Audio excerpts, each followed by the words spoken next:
Welcome back to the Google ad A to Z series. আগের ভিডিওতে আমরা display campaign তৈরি করে অবজেক্টিভ গোল এবং ক্যাম্পাইন টাইপ সিলেক্ট করেছি। আজকে আমরা দেখব ক্যাম্পাইন সেটিং, বাজেট এবং বিডিং, কোন সেটিং এর কি কাজ এবং কিভাবে সেট করতে হয়। চলুন সরাসরি ক্যাম্পাইন সেটিং থেকে কাজ শুরু করি। প্রথমে আছে লোকেশন। আপনি যেই এরিয়াতে আপনার ক্যাম্পাইনটা রান করতে চান ওই এরিয়াটা, ওই কান্ট্রিটা এখানে সিলেক্ট করবেন। তো এখানে সিলেক্ট করার জন্য এটা রেখে ইন্টারনাল লোকেশন রেখে আপনি এখানে সার্চ করলে আপনার কাঙ্ক্ষিত লোকেশনটি পেয়ে যাবেন। তো আপনি এখানে সিলেক্ট করে দিবেন। দেওয়ার পর এরপর আছে ল্যাঙ্গুয়েজ। তো ল্যাঙ্গুয়েজ আপনার কান্ট্রি যে ল্যাঙ্গুয়েজ সেই ল্যাঙ্গুয়েজ, এবং তার পাশাপাশি আপনি ইংলিশে রাখতে পারেন। তারপর আছে পলিটিক্যাল অ্যাড। তো এটা কোনো পলিটিক্যাল অ্যাডস না, এখানে নো দিয়ে। এরপর আছে মোর সেটিং। তো মোর সেটিং এ ক্লিক করবেন। ক্লিক করার পর ভিতরে অনেকগুলো অপশন আছে। এখানে প্রথম আছে অ্যাড রোটেশন। এখানে গুগল আমাদের একাধিক অ্যাড এর মধ্যে কোন অ্যাড ভালো পারফর্ম করছে সেটা বুঝে বুস্ট পারফর্মিং অ্যাড কে বেশি গুরুত্ব দিতে পারে। এখানে যদি অপটিমাইজ বেস্ট পারফর্মিং অ্যাড থাকে তাহলে গুগল অ্যাড ভালো পারফর্ম পাওয়ার সম্ভাবনা থাকে, অ্যাড কে বেশি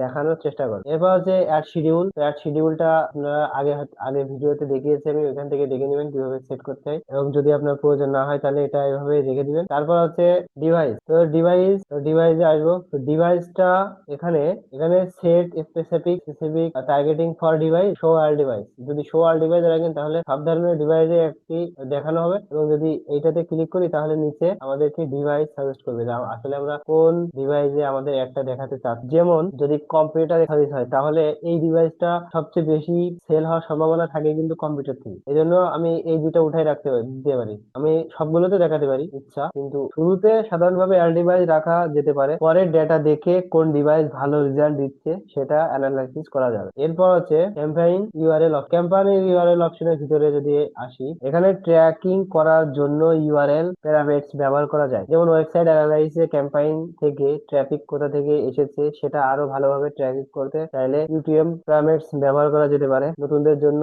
এখানে আলাদা কিছু না থাকলেও নো অপশন সেট রেখেও ক্যাম্পাইন চালানো যায়, এবং আমরা এই বিষয়টা দেখবো কনভার্সন ট্র্যাকিং এর আগে ভিডিওতে যেভাবে সেট আপ করেছি ওখানে। এটার জন্য আমরা একটা কনভার্সন ট্র্যাকিং সেট আপ করবো, সেখানে এই বিষয় নিয়ে আলোচনা করবো। তারপর হচ্ছে ডাইনামিক অ্যাড ব্যবহার করলে ওয়েবসাইটে কন্টেন্ট বা ফিড এর তথ্য ব্যবহার করে আরো ডাইনামিক ভাবে অ্যাড দেখানোর সুযোগ থাকে। এটা শুধু অ্যাডভান্স সেটিং, তাই আজকে আমরা এখানে বেশি ডিটেলে যাচ্ছি না, এবং যেহেতু আমাদের ডিসপ্লে ক্যাম্পেইনে ডাইনামিক অ্যাড এর প্রয়োজন হয় না, এটা আমরা এভাবে রাখবো। তারপর আছে স্টার্টার ইনডেট।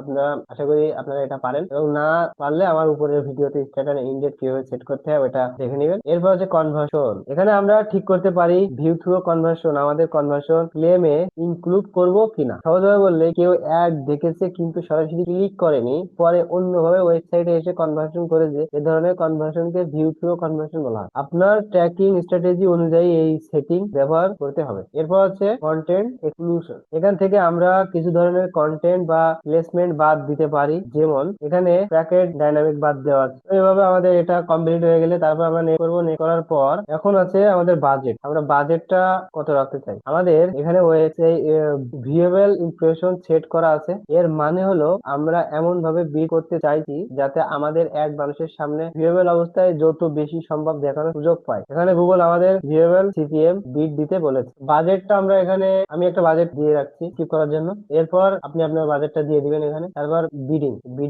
বিডিং এ আসলে এই যে ভিউয়েবল ইমপ্রেশন এটা রেখে আমরা এখানে দিব যে আমাদেরকে একটা ভিউ এর জন্য কত টাকা রাখতে চাই। তো এখানে ডলারে বললে সাধারণত 5 থেকে 10 এর ভিতরে এটা কাটে। তো আপনি এটা এইভাবে দিবেন। পয়েন্ট আমি দিলাম 15 সেন্ট, পয়েন্ট 15, এটা দিলে 15 সেন্ট হয়ে যাবে। এইভাবে আপনি রাখতে পারেন। তাহলে আজকের ভিডিওতে আমরা ডিসপ্লে ক্যাম্পাইনের সেটিং, বাজেট এবং বিডিং সম্পূর্ণ করে নিলাম। পরবর্তী ভিডিওতে আমরা যাব ট্র্যাকিং অ্যাড রিভিউ, অর্থাৎ তাদের কাছে অ্যাড দেখাবো, অ্যাড তৈরি করব কিভাবে, এবং সব শেষে ক্যাম্পাইন রিভিউ করব কিভাবে। চলুন পরের ভিডিওতে দেখা হবে।